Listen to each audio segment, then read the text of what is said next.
Grabe talaga yung nangyari sa Congress kahapon sa hearing. Isa lang ho ito sa mga nangyaring magugulat ka.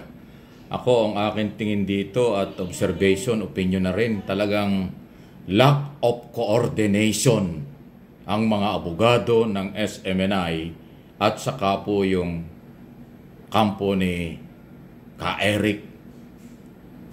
Alam niyo bakit? Sumulat si Ka Eric nahingi ng consideration o nagmamakaawa na siya ay palabasin dahil may problema yata, basta meron yata may sakit sa kanilang pamilya, yung nanay niya. Bibigyan na ng pagkakataon ng Committee on Franchise na talakayin yung kanyang sulat for consideration. Di ba? Yun eh.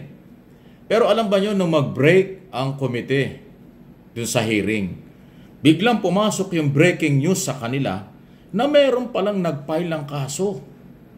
Yung asawa ni Celes at asawa ni Badoy before Supreme Court. Naku, hindi nagustuhan ng congressman. Parang sabi ni Congressman Suarez, ano ito? Tatalakayin natin ang kanyang apilang pagpapalaya tapos tayo ay sinasaksak patalikod. Ano sabi niya? Tatalakayin natin ang kanyang pagmamakaawang palayain siya tapos bigla naman tayong palang kinasuhan sa Korte Suprema. Grabe talaga. Ano ito?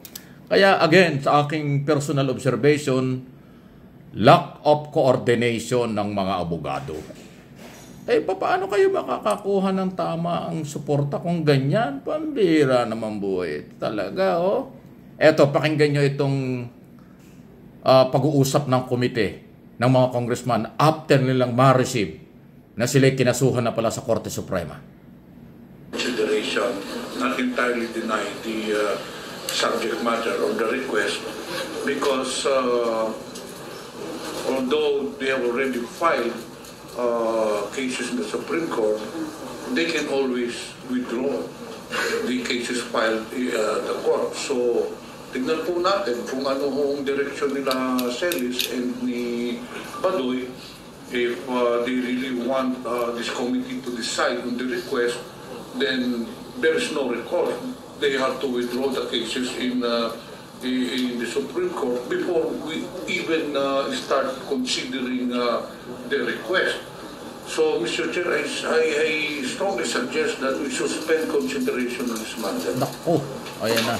Mr. Chair, Honorable Abante. actually I was about to make a motion for furlough, but because of this development that even Congressman Suarez has said and Congressman Pimentel, I would Napornada yung request kasi habang may request, may kaso pala sila. Mr. Celis For habeas corpus sa Supreme Court na pinay si Kaed, yung he asawa might na. be able to consider, but if they will not be able to withdraw, Mr. So in Chair, bad faith, then we would like to let them know that they're going to stay here in this Christmas season from here So sayang. in New Year. And that would be very, very hard for them. They should realize that. Thank you very much, Honorable Abante. So, there is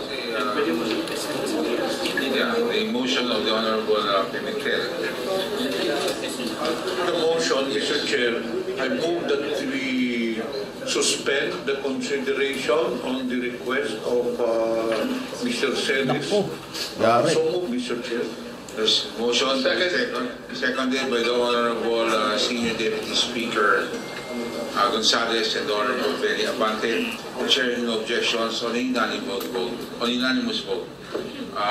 We are going to suspend the decision of the request of Kaed until we're able to clear it with them personally as to this case that they have filed before the Supreme Court and the contents of the case. I'd like to thank the Honorable Avante, who was earlier ready to move to approve or to allow Ka-Eric, but I agree that I think we will have to make clear the position that they have taken before we can move on with our decision as a committee.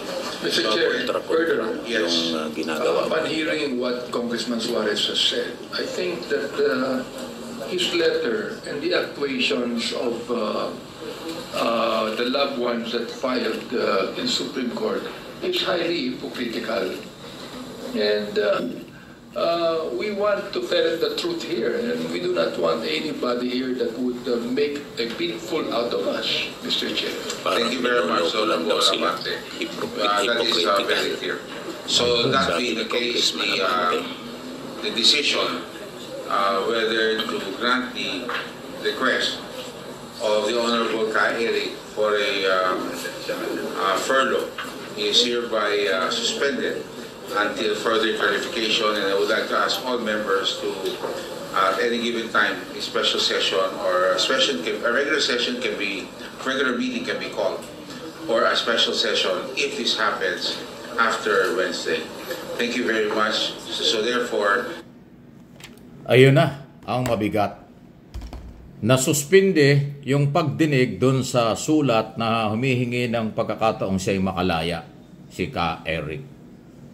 At lalong nakasama. Pero well, sa isang banda, may karapatan din naman siya magpunta ng Supreme Court. Kaya nga lang, ayun na nga, lack of coordination. Nahingi siya ng consideration, tapos yun naman kanya palang pamilya ay gumagalaw para kasuhan ng Kongreso before Supreme Court. So matindi talaga ang nangyayari. Yan ang mahirap. Paano ka? Parang yung hearing din, binigyan sila ng pagkakataon para magsalita, ayaw magsalita ng kapanipaniwala. Ngayon namang nahihirapan at nakakulong, nahingi ng consideration para makalaya, natatalakayan ng komite at bibigyan sila ng consideration, malamang ibigayan dahil mapapasko, bigla naman palang meron yung kanyang pamilya ay nagfile na ng kaso against Kongreso, against Congressman. O edi lalong nagalit. Lalong hindi maganda ang nangyari. Sinuspindi na yung request for para makalaya. Hindi na ho tinalakay. So ibig sabihin mananatiling nakakulong. Hihintayin lang natin kung ano ang magiging desisyon ng Supreme Court at kung ang Supreme Court ba'y makikialam diyan sa authority at kapangyarihan ng komite. Yan ang development. So again, binanggit ko na, ulitin ko ulit, lack of coordination. Kasi kung meron silang magandang coordination, yung Ka Eric at yung mga abogado at yung pamilya at yung mga abogados ng SMNI at yung sa komite, hindi ho mangyayari yan. Makakalaya. Ngayon, hindi may katuwiran na ang congressman, huwag natin talakayin ito, kinasuhan tayo, hintayin lang natin kung ano mangyari sa susunod na araw. Ayan yung sinasabi ngayon ni Congressman Abante. Pagkaganyan, aabutin ng Pasko at Christmas at New Year yan dito sa kulungan. Nako talaga, Talagang mahirap ang mga palusot. Mahirap talaga ang mga kung ano-ano. Kailangan kasi magpakatotoo. Magpakatotoo na kayo para magkaroon ng linaw at ng closure ang kaso. Kung mananatiling paawa, drama, palusot, hindi kayo lulusot yung mga congressman. Matataas ang pride ng mga yan kasi elected, may mandate. At sa ilalim po ng saligang batas, talagang powerful sila. Wala tayong magagawa. Di mag-congressman muna tayo pare-paras para malaman nyo ang batas. Malaman natin ang kailang power. Ay hindi ako interesado dyan. Kayo, mag-congressman kayo para malaman nyo kung anong power ng Congress.